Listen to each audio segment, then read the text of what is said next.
Good afternoon, everyone. Thank you for joining us for the first installment of the Doors Doing Science virtual interview series. I'm Mordecai Harvey, and I'm joined today by Allyson Arserio. She's a junior, majoring in child studies and medicine, health, and society. I'm excited to learn a bit about her immersion experience, and I hope that you are as well. The goal of this series is to highlight students who are completing research-based immersion projects. Before we get started, I want to remind you that immersion is intended to support you in your pursuit of learning experiences about which you are passionate and excited. These may take place in and beyond the classroom. And they're not just limited to research. So we're talking about research today, but it can go well beyond that. We at the Office of Immersion Resources welcome you to book advising with one of our staff and to talk about the ideas that you might have about immersion and how we can help you get started planning your immersion experience. You can book an appointment with us using the immersion portal via Zoom or phone. We're happy to do either one. Without further ado, I want to welcome and thank Allyson for joining me today. Allyson, how are you? Good. How are you? Thank you for having me. Yeah, you're welcome. I'm doing well as well. I'm excited to do this and to kind of share a little bit about your story and talk a little bit about what your immersion experience has been like. So I think we'll just jump right in. So the first question I have for you today is, what was the inspiration for your immersion projects? Yeah, so I'm working in Big's research lab, which is a lab in the Department of Special Education. And her research is really focused on developing interventions for children and adolescents who use alternative forms of communication. So when I started working in her lab, we talked about ways that I could get involved and develop a project with her. She was interested in doing a longitudinal study that would focus on at-home interventions, reading interventions for these children and their parents. And so that longitudinal study would be a little bit too long for the time that I would be in the lab, but we decided to do a smaller pilot study just to look into the experiences of how parents are supporting their children at home when they have complex forms of communication. Awesome.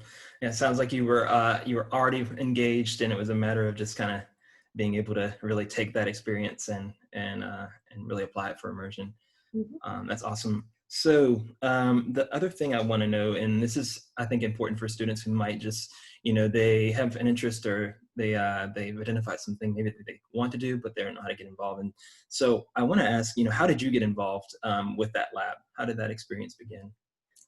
So I knew that I wanted to do some type of research, and once I had that in mind, I decided to reach out to some of my professors at the time to see if they knew any faculty members who were doing research in an area that interested me, and then were also looking for research assistants. And then additionally, I just did my own search on Google, just typed in a few keywords of what I was looking for, and then found some professors whose labs popped up and decided to make some meetings with them. So I had a bunch of different meetings with professors doing work that related to my interests. And then during that process, someone suggested that I reach out to this relatively new lab at the time, who was doing work, as I said before, with children with complex communication needs, which is what I'm interested in. And so I had a meeting with the PI and been working in her lab ever since. Awesome.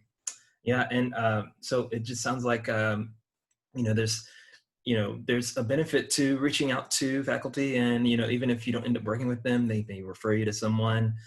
You never know where that path might take you. So it's great to hear that story. One of the things that I also wanted to ask you today, and that's what for you has been probably the most meaningful thing about your immersion experience, at least up to this point? Yeah, so probably the most meaningful part of my experience has been working with the PI in the lab. She's just been really great ever since the beginning of just making sure that I'm actively involved and contributing to the work in the lab. Even as an undergraduate student who doesn't have as much experience, she's really great about just valuing my input and incorporating me into the projects that she's doing. So the mentorship that I've received from her has been really great and so meaningful. Yeah, that's great. That's the goal of immersion, to have that support. So I'm really glad to hear that that's something that's been meaningful for you, and that's the goal. Um, One of the things that I also want to talk to you about today is, obviously, it doesn't really need to really be introduced. We're all familiar with the current situation and how the pandemic has impacted, a number of people's different experiences, both outside the classroom and within, or in the context of immersion and outside of it. But how has the pandemic impacted your immersion experience? And if so, what kind of adjustments, did you make in response? So fortunately for us, it wasn't our work wasn't too impacted by the pandemic. Obviously, everyone faced things that we had to adjust to.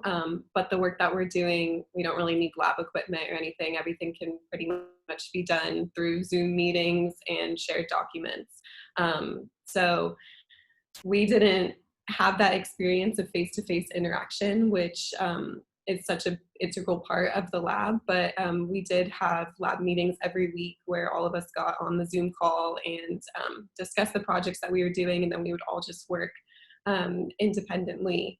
But really, it wasn't too much of an adjustment. I know that a lot of people have faced a lot more difficulties, especially in labs where they need a lot of equipment. And it actually brought up some new opportunities for the lab to conduct a study looking at how the pandemic has affected children and parents' experiences at home and the family school partnership. So it actually brought about a really cool opportunity for us as well. Yeah. I'm very glad to hear that. It's one of the things that, just with everything that's happening and the way that this pandemic is impacting things, it's good to hear about at least some new opportunities and new interesting things that can possibly come out of the challenges that are being, presented to us. One of the other things I want to talk to you about too, and this is looking into the future. How do you think your immersion experience has prepared you for the goals that you have beyond Vanderbilt? Yeah, so after I graduate, I'm really hoping to go into the field of speech pathology. And I think that my experience working in the lab um, has had a lot of practical impacts for skills like working with a team and problem solving and practical skills like that, learning more about issues in my field of interest. And then also, because I'm going to be working with children and working with families, I think that it's just sparked an interest in me to keep learning and keep improving, whether that's in practice or in how we think about our field. It's really important to keep learning and keep striving to find new ways to really impact the people that we're working with. So I think that that has that will really help me in the future as I move forward. Awesome. Yeah, that again, that's the goal. The goal is to have you, have this prepare you, or you feeling as though it not only ties to something that's meaningful to you, but that's preparing you for your life and career when you leave Vanderbilt University. So that's great to hear. And the last thing I have for you, and just in terms of what I want to talk about, and I think this is just something that, again, is is really good to hear, from fellow students. So really want to give you an opportunity to, to have an audience with them to talk about maybe some advice that you can give them. So what would you say is a bit of advice that you might offer to students who are they are maybe a sophomore or first year and they're starting to think about, what would I want to do for immersion? Yeah, I think that Vanderbilt students are really the type of students who are already seeking out the types of experiences and opportunities that immersion is really encouraging them to look for. And so, my advice would just be to keep searching for things that you are passionate about, whether that's if that's in your field of interest or if it's outside of your comfort zone, just trying to find the things that excite you and that you find really interesting. I don't think that there needs to be so much pressure about meeting all these different requirements and having this perfect project, but really having your project be something that is exciting for you and interesting for you is the biggest part of that. So as long as you're continuing to seek out those opportunities, then you'll find something along the way. Awesome. Thank you. That was a great answer, and I think it's echoing a lot of the things that we like to say in advising. But I think there's a good amount of power coming from fellow students, which is why we wanted to do this and give you that platform to kind of to talk about that and offer that bit of advice. I am gonna see if there are any questions. Yes, we have one. Great. So I'll go ahead and read it out loud here. So Allyson, did you start in the lab with your immersion project in mind, or did you see the opportunity of immersion through your lab work? Um, I don't know. I feel like it was a mix of both because I had immersion on my mind of trying to find things that I was interested in. At the time, I was thinking that I would probably use immersion for study abroad, and obviously that got a little shifted with the pandemic.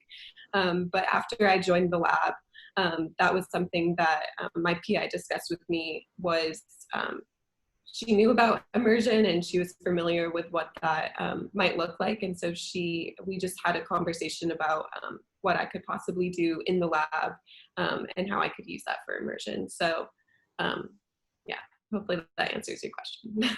I think that that's I think that's understandable too, to have a little bit of both. It sounds like there was a little bit of an organic transition in terms of really being able to use that experience for immersion. And then I have another question that just came in. Were there any courses that you have also, or excuse me, were there any courses that have also influenced your immersion project? And if so, how did they assist with your research? I'm not sure if there were any specific courses that I took that influenced the project. It was really just what my interests already were and then how that related to the interests of the lab. So there wasn't any specific coursework that inspired the project, but I feel like I've learned so much in this lab. It's also kind of like another course where I'm Yeah. learning more about the field. And so that is what has helped that I'm constantly learning in the lab as I'm working on projects and things like that. So. Awesome. Thank you for that answer. And one thing I will say, even just to that question, I think that comes up often because people, maybe think about immersion in the context of courses. And that is perfectly fine. But also, just given the testament that you've given about the experience you had, it's also fine for an immersion experience to be completely based outside of the classroom and not necessarily in the context of a course, because you're going to still get a great learning experience out of that. But that's a definitely great question. Let's see if we have any others. I don't believe we do. Yeah, I'm not seeing anything else pop up here. So with that, I really want to be able to just, thank you, Allyson, again for joining me today. And thank you to the students who joined us today and gave us a bit of their questions. We appreciate your participation. One of the things I want to say is that before we wrap up is that this particular webinar, it's the first of a series of 3. And like our other events, it will be recorded and we will post it in the immersion portal within the coming week for you to access it there. In the meantime, if you have questions or really want to just talk about immersion, our office welcomes you to book an advising appointment with us either via Zoom or phone. We can even email with you if you have some more specific questions. We're very much happy to help you get started in this journey and figuring out what you want to do for an immersion experience. With that being said, again, Allyson, thank you. And if we don't have any others questions, I don't think yet. We look forward to seeing everyone who joined here for our future events. You can find them on our events page on the immersion on the immersion website and in the immersion portal. Until then, we will hope to see you at our future events. Goodbye, everyone.